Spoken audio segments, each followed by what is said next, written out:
Hey, it's Cliff, and aloha, of course.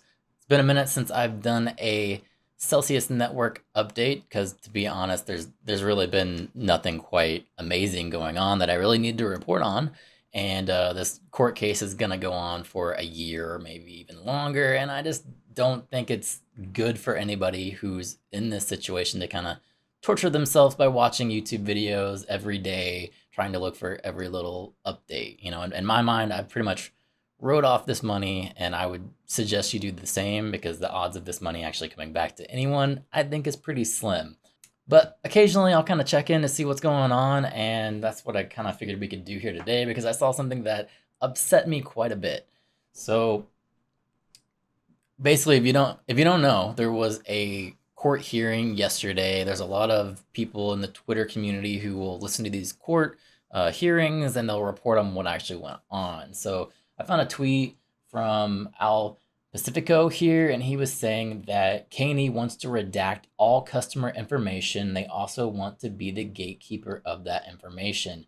Ad hoc committees would have to go to K&E and get this information of certain customers for beneficial purposes, and K&E will have the power to deny the request. So the short version of this is that the judge wants to release the names and addresses, all the PI of Celsius Network customers into the public space with their amount that they were holding in Celsius Network. And he's quoted actually here from Simon Dixon saying that nobody is getting their money back if they remain anonymous. Let me make that clear. So I feel like he's trying to make this spin that, I don't know, they want to remain anonymous because they're in this money laundering game that is crypto, but that's not it at all. See, it's not safe for these people to have all of that information out there. And I think that's common sense, but maybe this judge is a little bit older and he doesn't understand all the dangers that comes with having all of this information released. And I want to just kind of go over a few of those things here today because this is something that is a big issue for me. I'm someone I've worked in cybersecurity for almost a decade now, and I understand a lot of what people can do with this kind of information. So the most common thing that sticks out to me is actually written in an article here, and it deals with $5 wrench attacks. This is basically where somebody knows that you have crypto. If they have your address, like the judge wants to release, they can come and find you. They have your phone number, they have all kinds of information. I don't know if you guys have ever used any of those websites out there where you can just kind of like type in your name, but it's very scary the amount of information that is listed on the internet and people can find you. They can find your family, they can find your previous addresses, and all of this information just gets aggregated together to a point that people can do a lot of damage to you. And I think when it comes to older generations, they don't quite understand how serious that is until something bad actually happens.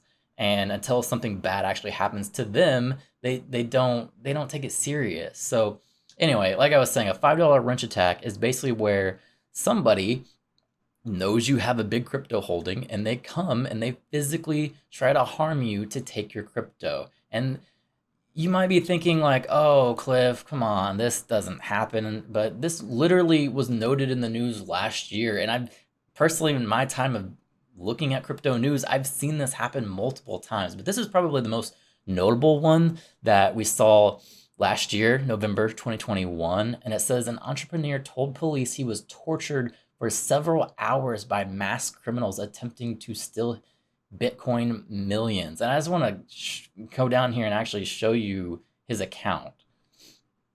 So it says, according to his account, the men covered the security cameras in Denzel's apartment before they tied, bound, and gagged him and sprayed something in his eyes. The 38-year-old was then forced to reveal the passwords to his bank accounts and electronic wallets that stored cryptocurrency worth tens of millions of euros.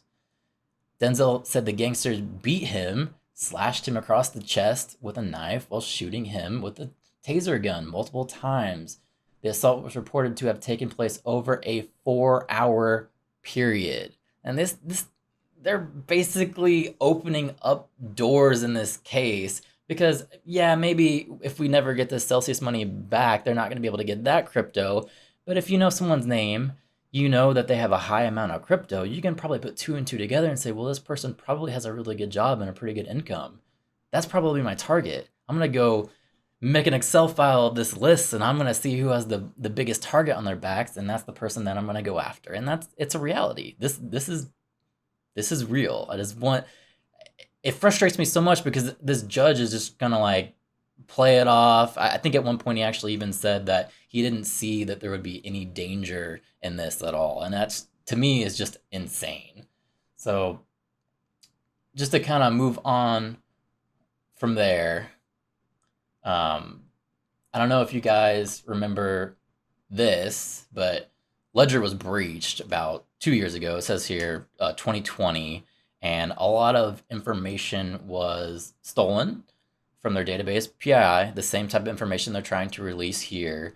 And to this day, people are still getting phishing attacks from this one thing.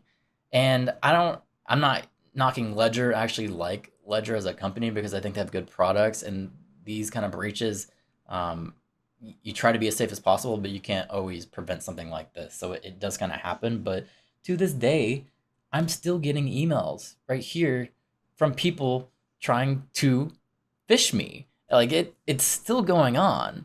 So I don't understand how this judge doesn't think this is actually uh, serious. Like it doesn't make sense. So as you can see from this phishing email, they were basically wanting me to contact them. At that point, they're gonna like try to get my seed phrase, or I don't know, harm me in some way or whatever. But if you actually Google this phone number, it comes back to a lady offering services, if you know what I'm saying.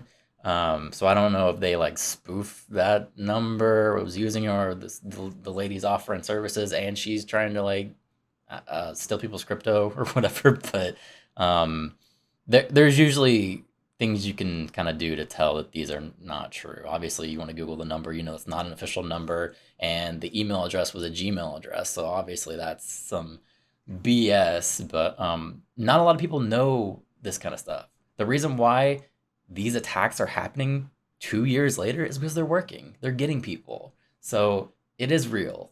It definitely is something to be concerned about. And another way that probably a common way people are thinking of nowadays of being attacked is through a SIM swapping attack, which is pretty much where it's a social engineering attack where somebody calls your phone provider and they pretend to be you, which they'll be able to do if they have your name and your address and all this information that they want to flood out. They just pretend to be you, and um, they're trying to basically get your number ported over to their phone so that they can use your 2FA on your phone number. And now, I'm not trying to be mean to people who work at Verizon, but the reality is they're not paid that well.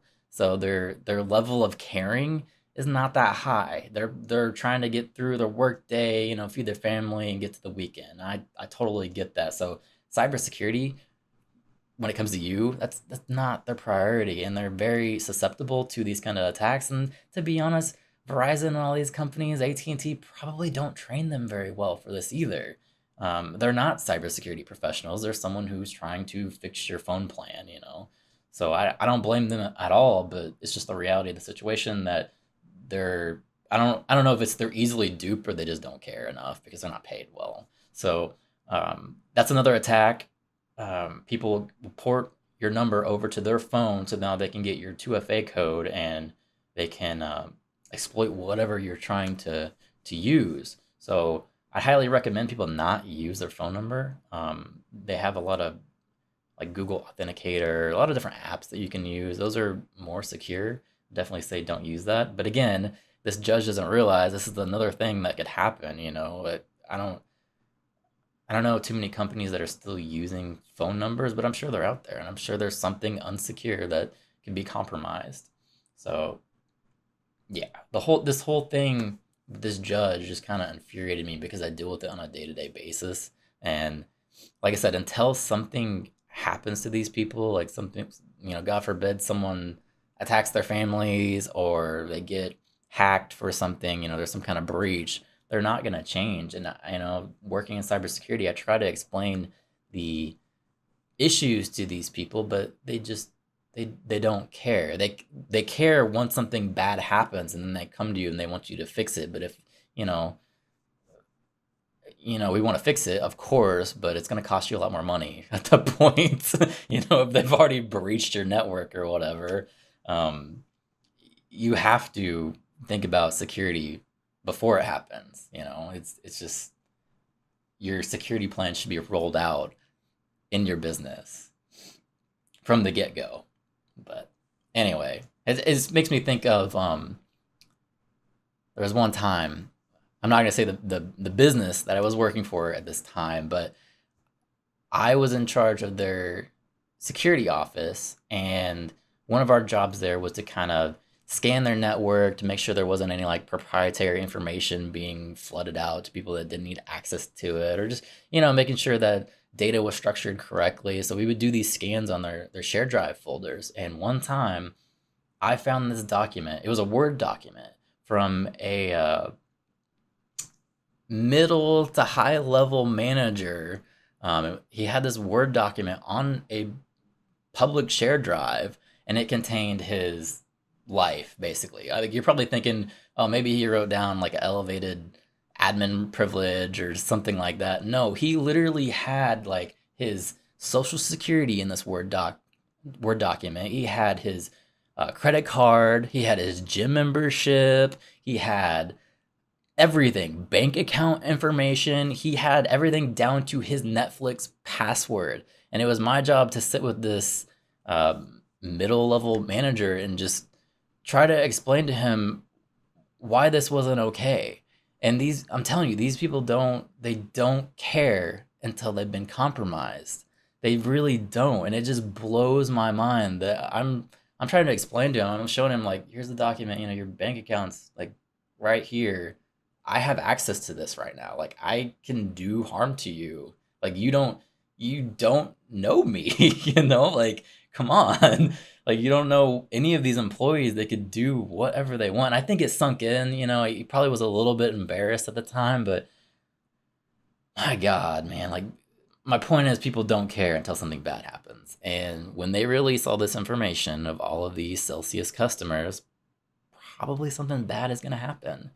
So one thing you can do is you can go to this website here. They're looking for letters, for support of this case. So if you care, I don't know if it's going to change anything. You can go here, you can submit a letter and tell them that you don't want your PII being released, and maybe they'll take it into consideration. I don't know. Like I said, a lot of times when I try to like train people on the dangers of this kind of stuff, they don't care. So is this going to help? Maybe not. Is it worth your time? I don't know.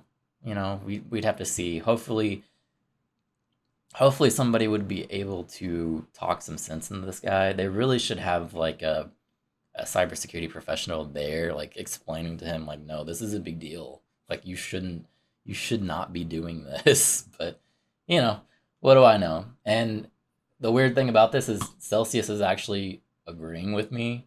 So they came out with this series of long tweets here where they were talking about trying to get people who had money originally in custody accounts. They were trying to get that money back to people, which that's another tangent. I don't know why you would use a custody account in Celsius when you could just use a device of your own.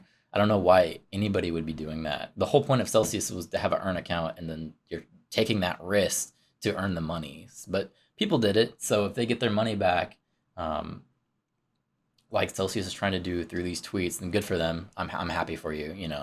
I don't understand what you were doing, but I'm happy you have your money. But anyway, as I was saying from this tweet here, Celsius is stating, as we prepare to communicate with you on a streamlined claim process in the coming weeks, we ask the court to consider redacting certain personally identifiable customer information and select materials. We will work with the parties in the case in an effort to reach consensus. So they are actually looking out for us in this case. It's weird because it's Celsius, I'm past the point of trying to side with them, but at least they're trying to do the right thing and not have your information being leaked. So, yeah. Anyway, that's pretty much all I had for this one. I was just pretty upset when I saw, like, the carelessness that goes into some of these decisions, and I don't know. It's upsetting. I should probably just go back to not watching this case again and just give it a year, see what happens, and just like I said, I wrote the money off. I would suggest you write the money off too. Just forget about it. So yeah, let me know what you think, and thank you for watching.